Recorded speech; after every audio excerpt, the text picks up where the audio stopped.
Hi guys! Welcome back to my channel. Ito nga, maaga kami aalis kasi coding yung sasakyan. Kailangan before 8. So, kailangan before 8 makalabas na kami ng Metro Manila. And ito nga, pag stress ka, pag pagod ka, anong dapat gawin? Mag-awol. Mag-awol tayo. Dead na.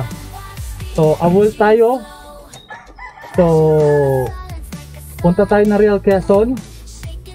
So, magka-camp tayo. So, Camp Awol. Now, ang meaning pala ng awol is adventure without limits. So, doon tayo pupunta ngayon. Siya nga pala, by booking doon. Sa lahat ng video na napapanood ko, kailangan mag-book. Hindi sila pumapayag ng walk-in kasi siyempre kailangan din nila i-manage yung mga pumupunta doon. So, by booking appointment talaga sila. So, ayun, update namin kayo ulit kung nasa na kami at kapagas muna kami. Hey guys, tapos na tayo nagpagasolina. Papahangin lang si Troy. Siyempre kailangan ay kumpleto yung nasa tamang pressure yung hangin natin. Medyo malayo-layo rin yung biyahe natin. 3 hours and 29 minutes ang biyahe natin papunta dun sa Real Quezon, Camp Awol. So update ulit. Time check pala is 6:50. So tama-tama, before 8 nakalabas na tayo ng Manila. Medyo traffic na nga din eh. So good luck, and well, marami naman na nagsasabi na maganda doon. So gusto rin namin ma-enjoy yun, para nasan yung kagandahan ng Camp Awol. Hey guys, dito na kami. Papasok na. So straightforward naman yun sa Google Maps. At hindi rin kayo maliligaw kasi kung makikita nyo sa bandang kaliwa, makikita nyo naman agad na may karatula silang Camp Awol, na may nakasulat, "Welcome to Barangay Lava, Siniloan, Laguna." So saka makikita nyo naman may tindahan dito. Saka actually hindi talaga kayo mawawala kung tutusin kasi hindi sa Google Maps talagang ituturo naman talaga kayo kung saan. Saka palatandaan nyo may karatula naman si Camp Awol. So tara, medyo pataas ito, tingnan natin.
Tonight we paint the streets till the morning sun. Can't hold me down, gotta break these chains. Gonna chase the fire, yeah, we're reshaping the game. Got a rebel yell, a rhythm in my soul.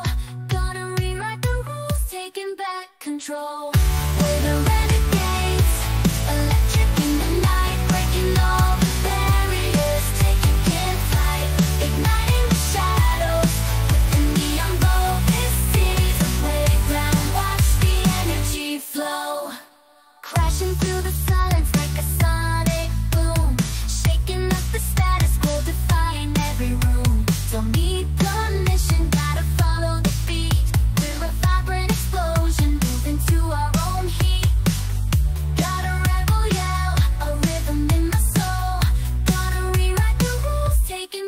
control.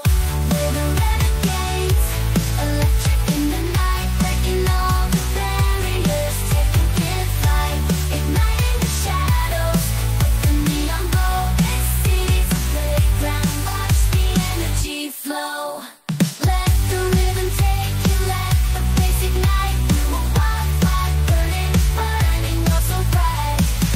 We're the renegades, electric in the night, breaking all the barriers, taking flight, igniting the shadows with the neon glow. This city's our playground, watch the energy flow.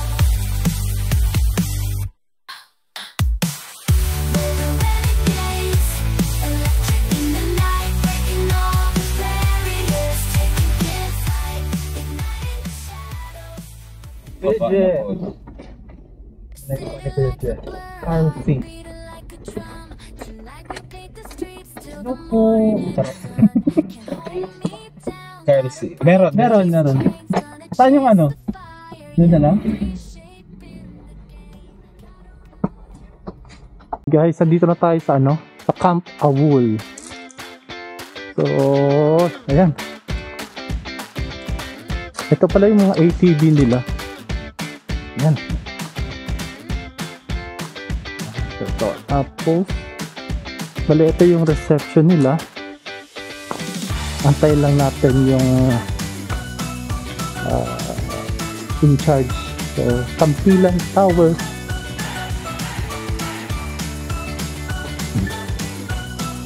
Tingin-tingin muna tayo dito habang inaantay yung yung charge. Oh, ayun na. May pala doon sa baba. Hindi ako siguro ito.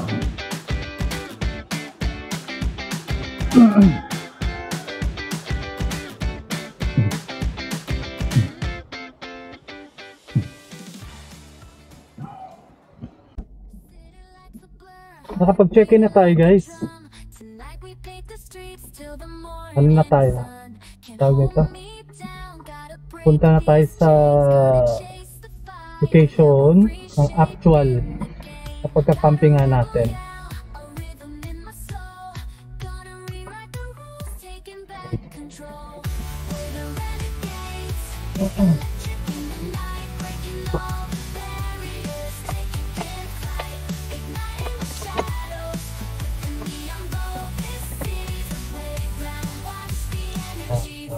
Dadan dito ito.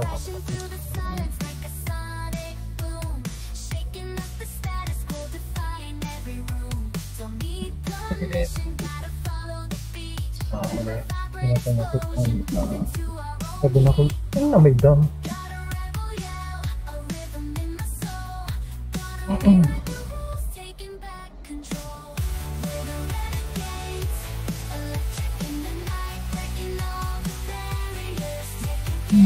Iya, pwede mag-gan. Karwas. Ini sih.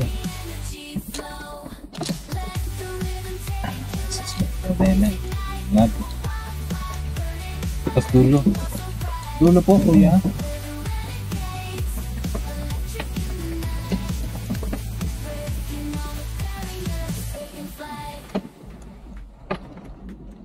Pagkalamig po. Review na ang kuaniye siya. Ilalo na. Padaan po. Saan lang po?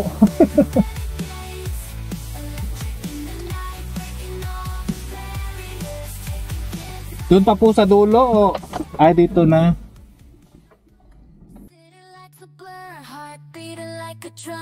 Tonight we paint the streets till the morning sun. Can't hold me down, gotta break these chains. Gonna chase the fire, yeah, we're reshaping the game. Got a rebel yell, a rhythm in my soul. Gonna rewrite the rules, taking back control. We're the renegades, electric in the night, breaking all the barriers, taking flight, igniting the shadows with the neon glow. This city's a playground, watch the energy flow. Crashing through the silence like a sonic boom, shaking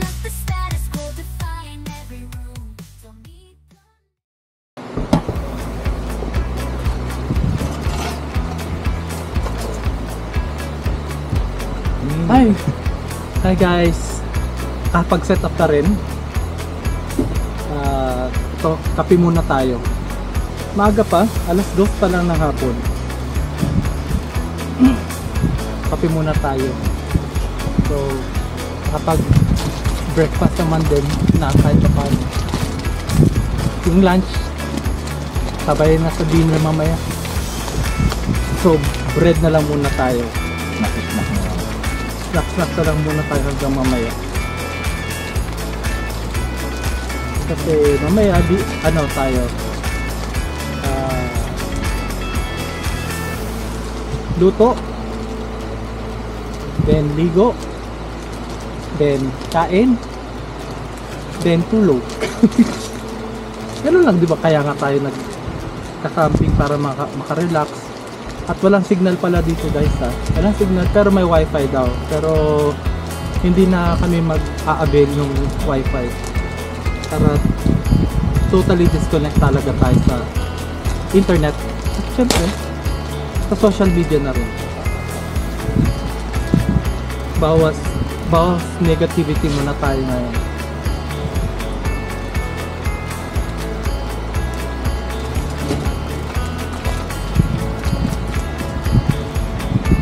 Mongo bread by Marby.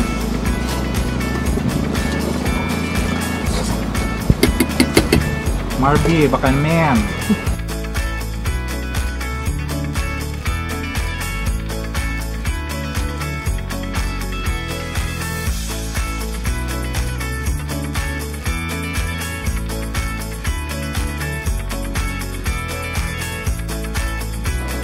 Hi guys, good evening. Ano oras ba? Time check 5:50 according sa relo ko. Galing kami naligo kanina ni Troy. Super sarap maligo, malamig, super lamig. Ayan o, hanggang doon sa dulo may ginawa sila na parang dam na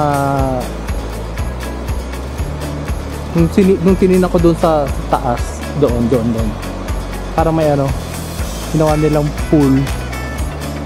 So yung dito naman na side is yung parang excess na nanggagaling dito. So ayan, diyan kami naligo kanina ni Troy hanggang doon sa dulo. Ito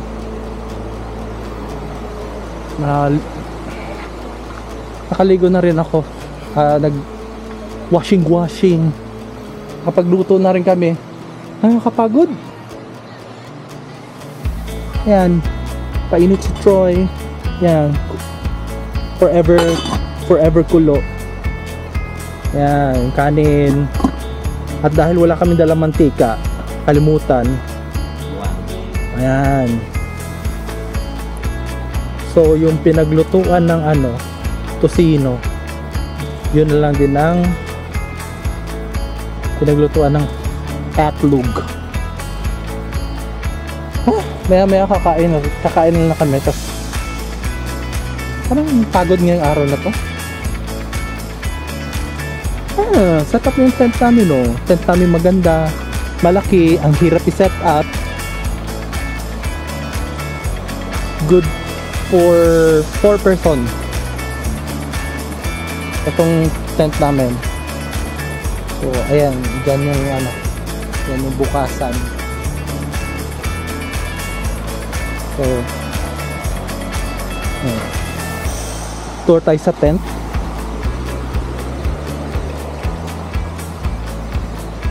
Yan, kasi malaki. Ayan, sasakyan namin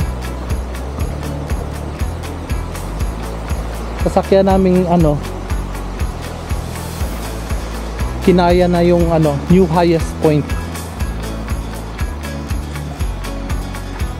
Yeah.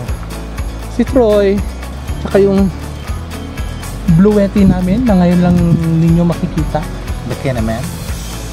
Blue Yeti the Kenaman. So purpose namin ng Blue Yeti ngayon, pang electric fan lang namin. Sunod na namin itetest gamitan namin ng induction cooker. So ayan yung magiging future camper van ko, hopefully. Pag pag-ipon ng pa-budget, bala kong palagyan ng ano to, yung 360 na awning, para hindi na ako mag-setup ng ganito. Bibili na ako ng ano, maliit na table. Hopefully pa-sponsoran ako ni Pobman. Hi Pobman. Tapos ayun, pag may 360 na awning na ako,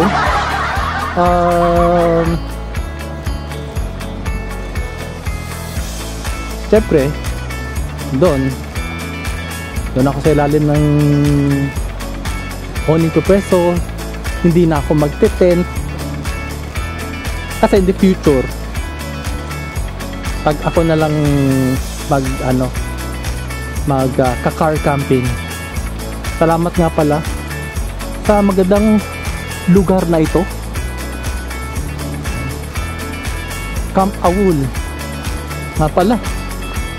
So for sure alam nyo na naman din, nabanggit ko na nung simula ng video to, yung meaning ng Awul.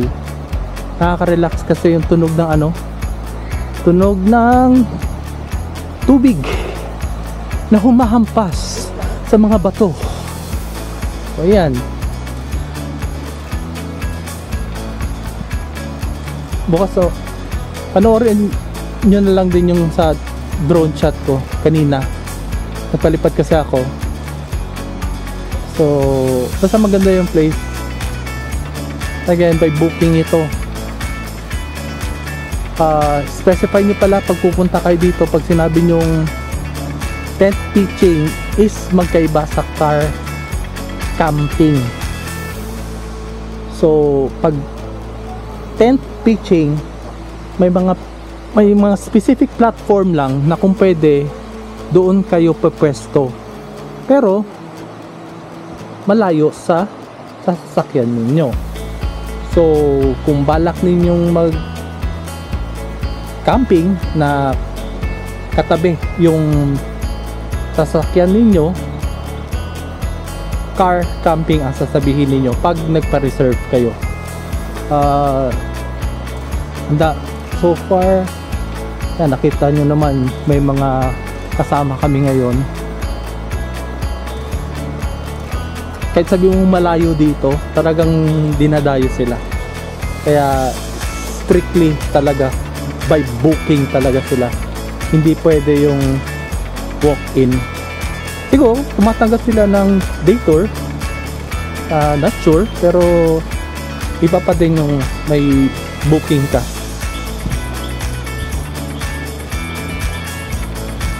Hi guys, good evening. Time check 6:30 according sa relo ko. Ayan, gabi na. At yung simple setup namin.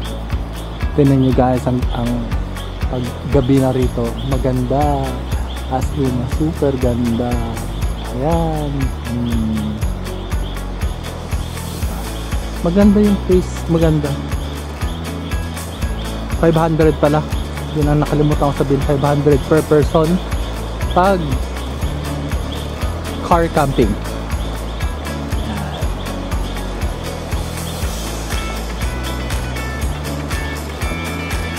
Super, inaantok na talaga ako. Ayun si Troy, pumunta lang dun sa wash area para maghugas sa pinagkainan namin. At least madali lang namang hugasan yon kasi yung ulam naman namin wala namang mantika, lahat water based. Hi guys, good morning. So another day. Super lamig dito ngayon, grabe. Aga namin nagising ni Troy 5 o'clock kasi inaabangan nga namin yung sunrise. Mukhang hindi ko yata nakunan sa drone kanina, pero okay lang. may mga nakunan naman tayo na maganda yung scenery. May alam ko may nakunan ako kanina na ano na may fog somewhere. I'm not sure kung nakasure ko din talaga yun. Nagpapalipad pala din ako ng drone kanina na ano na hindi ko na mamalayan, hindi pala ako naka-record. So ito setup namin. Anyways, yun lang muna. Ang update, time check pala is 7 o'clock dito sa relo ko. Good morning ulit. Eto, dito tayo mag-i-start. Tour ko kayo sa Camp Awul. So yan. So dito Villa Cabin, Rubruban, Tent City, ito, fish spa, parking, ano ba to? Reception, tsaka tower. Ayan. Tara, start tayo. Welcome to Camp Awul. Ayan yung ano, Sapa River.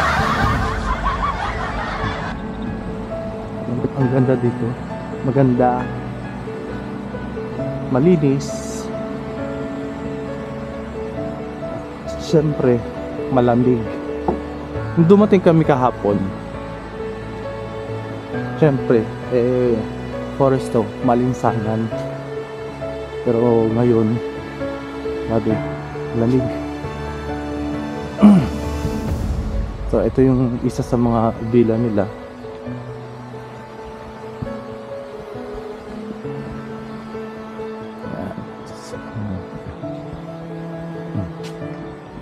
May habit pala dito.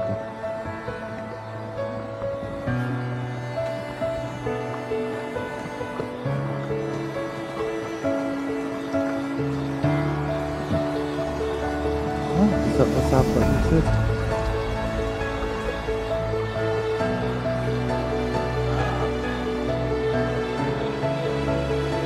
Okay, dito pala yung swing, zipline, spider web, walk line, tsaka rappel. Pero mamaya na natin puntahan yan.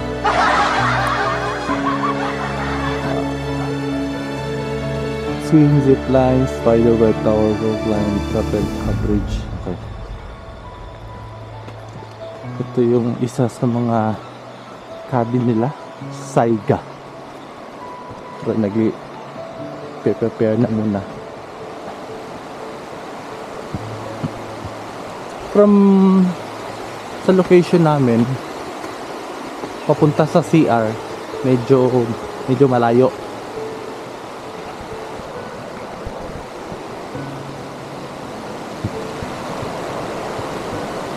So, ito yung isa sa mga cabin nila maliliit. Manenden. So, ito yung CR. Yan. So, medyo malayo dun sa location saan kami nakapark. So, ito yung mga tipi house nila. Maliliit.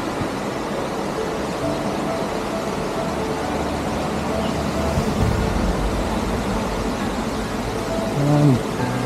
Bandilan. Rubruban. Dito lang yung pwede kang magano umalon.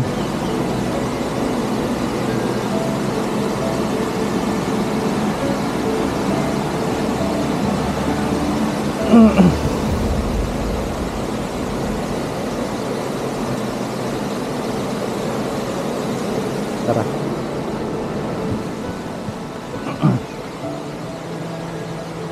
Kabuklod. Kung gusto nyo mag-swing at tumalon, ayan.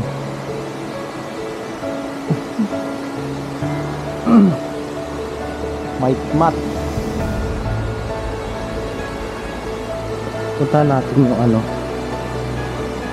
yung platform pag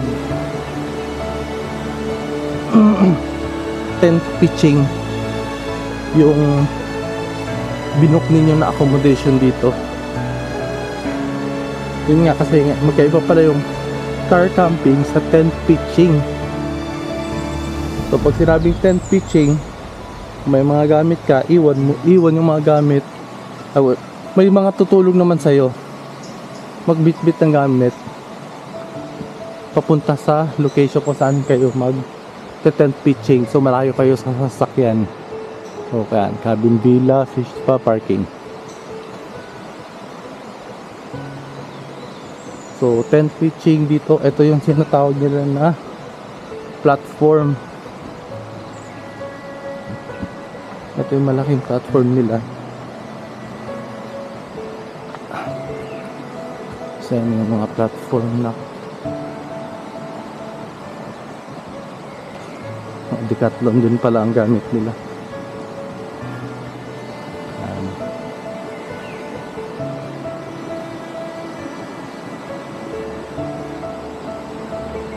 Tingnan natin sa dulo. Punta dito sa dulo.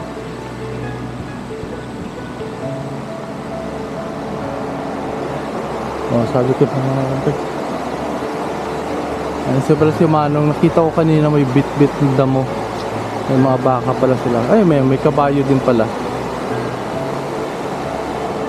So, ayun. Ang ganda dito.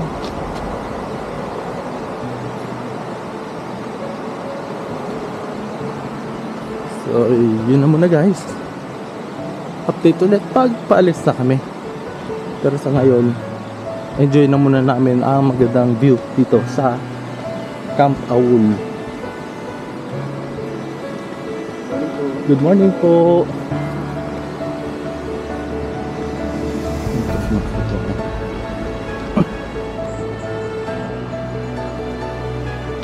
Sa gabi pala, yung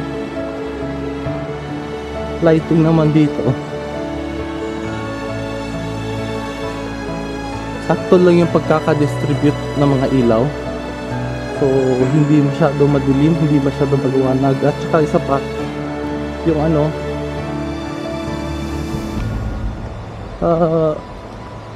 camping feels talaga, yung datingan talaga ng mga ilaw. Di ba kasi may mga ilaw na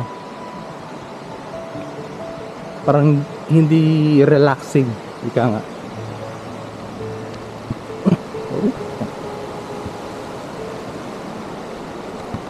So ayun guys.